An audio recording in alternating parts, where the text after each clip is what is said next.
بسم اللہ الرحمن الرحیم۔ السلام علیکم محترم ناظرین۔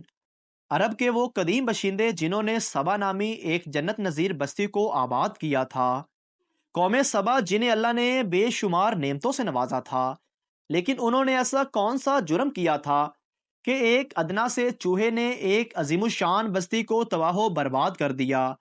قوم سبا کون تھے اور ان کا انجام کیا ہوا؟ قرآن مجید میں اللہ نے ہمارے لیے سبق آموز باتیں بیان کی ہیں۔ جہاں کہیں کسی قوم کی کسی برائی کا ذکر ہے تو کہیں کسی قوم کی سرکشی کا تذکرہ ہے۔ اقوام پھر آنے والے خوفناک عذاب اور ان کے انجام سے نہ صرف قریش مکہ بلکہ اہل کتاب اور اس زمانے کے لوگوں کو ڈرایا گیا، یہاں تک کہ یہ دنیا میں آنے والے تمام انسانوں کے لیے نصیحت ہے۔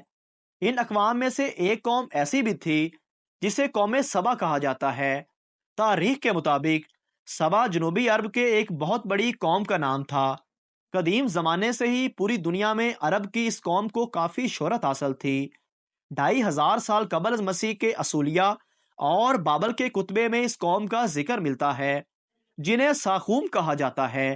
قوم سبا کو اس لیے بھی سبا کہتے ہیں کیونکہ اس علاقے کو سبا نامی ایک شخص نے آباد کیا تھا۔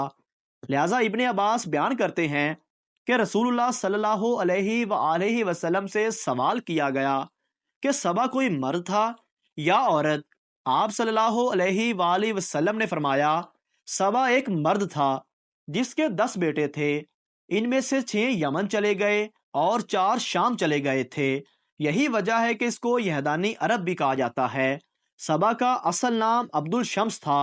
اہل تاریخ نے یہ بھی لکھا ہے کہ عبد الشمس نے اپنے زمانے میں آخری نبی کی بشارت سنائی تھی اور وہ ایک نیک انسان تھا۔ ابن کثیر نے یہ بھی لکھا ہے کہ سبا بعد میں یمن کے بادشاہوں کا لقب ہو گیا تھا۔ ملکہ سبا یعنی بلقیس کا تعلق بھی اسی سلطنت سے تھا۔ قوم سبا کی سلطنتیں ایک زمانے میں اتنی طاقتور ہو گئی تھی کہ ان کی سرحد شام، ایران، باقی علاقوں تک پھیل چکی تھی، جہاں کے کھنڈرات میں ان کے نشانات اب بھی موجود ہیں۔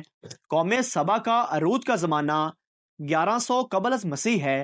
ابتدا میں یہ لوگ سورج کی پرستش کرتے تھے۔ جب ملکہ بلقیس کی حکومت آئی تو سلیمان علیہ السلام کے ہاتھوں قوم سبا کے لوگ مسلمان ہو گئے اور شرک اور بت پرستی ترک کر دی۔ امام ابن کثیر لکھتے ہیں کہ قوم سبا کے علاقے میں مارخ نامی ایک شہر تھا۔ یہ شہر بلک نامی 2 پہاڑوں کے درمیان تھا۔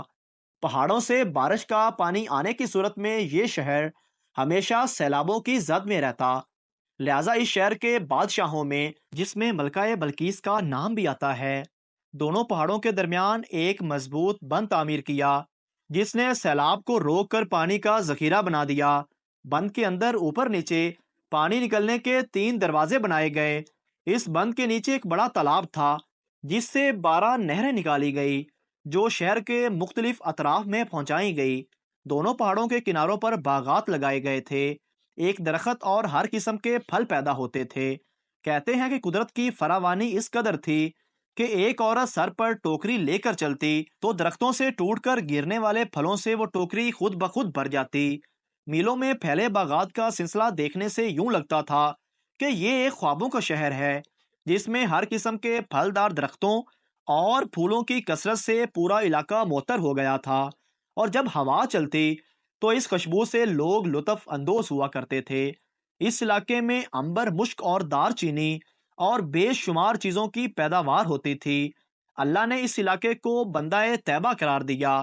سردی، گرمی کا اعتدال اور آب و ہوا ایسی صحت بخش کہ پورے شہر میں مچھر، مکھی، سانپ، بچھو جیسے موذی جانور کا نام و نشان نہ تھا۔ سلیمان علیہ السلام کا رشتہ ہو جانے کے بعد قوم سبا ایک لمبے عرصے تک توحید پر گامزن رہی، مگر بعد میں انہوں نے بغاوت اور سرکشی شروع کر دی۔ وہ لوگ کافر ہو گئے، ان کے اندر شرک اور بت پرستی کا زور ہو گیا اور مختلف ستاروں کی پوجا شروع کر دی۔ بلکہ قوم سبا کے لوگ نہایت ہی عیش پسند اور اللہ کے ناشکرے بن گئے تھے اور مال و دولت کے نشے میں چور ہو چکے تھے۔ وہ خدا کی یاد سے غافل ہو گئے۔ اتنی ساری نعمتوں اور راحتوں کی فراوانی کے باوجود مست ہو گئے۔ قوم سبا کے لوگ اسراف کرنے لگے تھے اور خدا کی دی ہوئی نعمتوں کو بیجا برباد کرنے لگے تھے۔ حالت یہ تھی کہ یہ لوگ خالص گندم کی بنی روٹیوں سے بچوں کے بدن کی گندگی صاف کیا کرتے تھے۔ بعد میں ان گندی روٹیوں کو اکٹھا کرنے سے ایک پہاڑ بن گیا تھا۔ جب کوئی صالح شخص انہیں اس عمل سے ڈراتا اور اللہ کا خوف دلاتا تو وہ جواب دیتے کہ جاؤ، ہمیں بھوک اور اناج کی کمی سے کوئی ڈر نہیں، ہمارے پاس بہت سارے پھل، گندم اور میوے ہیں۔ غرض یہ کہ نعمتوں کی کثرت نے انہیں غافل کر دیا۔ کہتے ہیں کہ وقتاً فوقتاً قوم سبا کی طرف 13 پیغمبر آئے۔ ان 13 پیغمبروں کا ذکر قرآن مجید میں ہے، لیکن ان کا ذکر کسی حدیث یا کسی بھی تاریخی حوالے میں موجود نہیں۔ ان انبیاء کرام نے ان لوگوں کو خدا کی نعمتوں کا شکر بجا لانے کی تلقین کی، انہیں راہ راست پر آنے کی نصیحت کی اور بیجا اسراف سے توبہ کرنے کو کہا۔ لیکن ہر سرکش قوم کی طرح انہوں نے بھی انبیاء کی دعوت کا رد کر دیا۔ اللہ نے انہیں سنبھلنے کی کافی مہلت دی، لیکن وہ کفران نعمت پر قائم رہے، لہذا اللہ نے ان کی گرفت کرنے کا فیصلہ کیا۔ قوم سبا کو جرم کی پاداش میں ان پر اندھے چھچھندروں کو مسلط کر دیا گیا۔ صحرائی چھچھندروں اور چوہوں نے ان کے عظیم مارخ ڈیم کا رخ کیا اور بند کو نیچے سے کھودنا شروع کر دیا اور اس میں سوراخ کرتے گئے۔ چوہوں نے بند کے نیچے جگہ جگہ چھوٹے بڑے سوراخ کر دیے، لہذا جب پانی کا بڑا ریلا آیا تو انہیں چوہے کے ذریعے بنائے گئے سوراخوں سے نکلنے کا موقع مل گیا، جس سے بند ٹوٹ گئے اور پوری بستی پانی میں ڈوب گئی۔ قوم سبا کے تمام باغات اور کھیت پانی میں غرق ہو گئے۔ پانی کے ریلے میں اہل سبا کا مال و اسباب مویشی چلے گئے۔ سبا کے خوبصورت سجے سجائے محلات اور مکانات ویران ہو گئے۔ قوم سبا کے لوگ پانی میں غرق ہو کر ہلاک ہو گئے۔ مورخین لکھتے ہیں کہ سبا کے کچھ لوگ بھاگ کر عرب کے وسط میں چلے گئے، جن میں قبیلہ اوس اور خزرج تھا، جنہوں نے بعد میں مدینہ شہر کو آباد کیا، اور ان کے جد امجد عمر بن عامر نامی شخص تھے۔